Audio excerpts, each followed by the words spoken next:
What happened inside apartment 5B? The Feltham-proclaimed spiritual master orchestrated one of America's most chilling fraud murder cases. On the morning of July 22, 1998, detectives in San Francisco received a missing persons report. The caller was Richard Walker, founder of Walker Packaging Corporation, a successful businessman well known in Northern California's business community. The missing person was his wife, 49-year-old Susan Walker. According to Richard, Susan had left her office around noon the previous day, just as she normally did.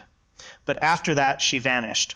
She never returned home, never answered her phone, and never contacted any family members. What made the situation even more alarming was something investigators quickly discovered. Shortly before disappearing, Susan had withdrawn $100, in cash from a local bank. Employees remembered her clearly. She appeared calm, showed no signs of distress, and was accompanied by a well-dressed, middle-aged woman who seemed to be a close friend. After collecting the cash, the two women left together in a taxi heading toward the Bayview district.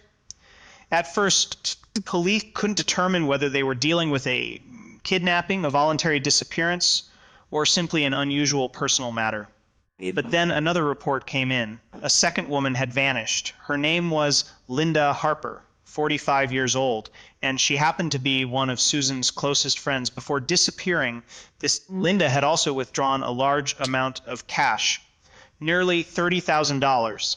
Family members told investigators that Linda had mentioned meeting Susan that day and planned to return home for dinner that evening. She never did. Now, detectives had two missing women. Both disappeared on the same day. Both withdrew large sums of cash beforehand. Both were close friends. And both left behind unexplained gaps in their schedules on July 21.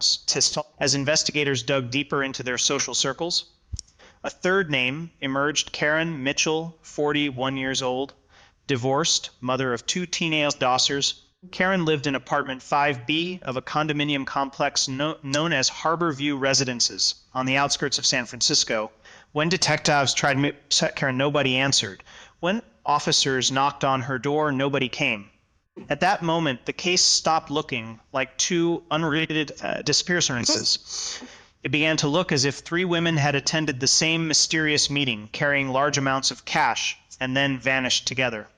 But before investigators could understand what connected them, another strange event occurred at the very same apartment complex.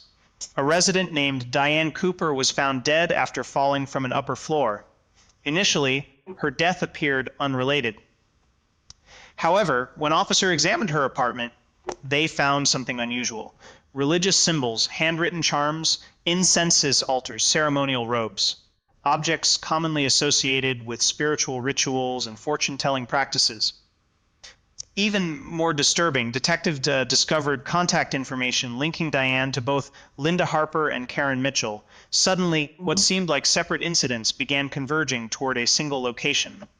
A silent apartment, wealthy women. Large amounts of missing cash, and a mysterious spiritual advisor whose influence stretched far deeper than anyone realized.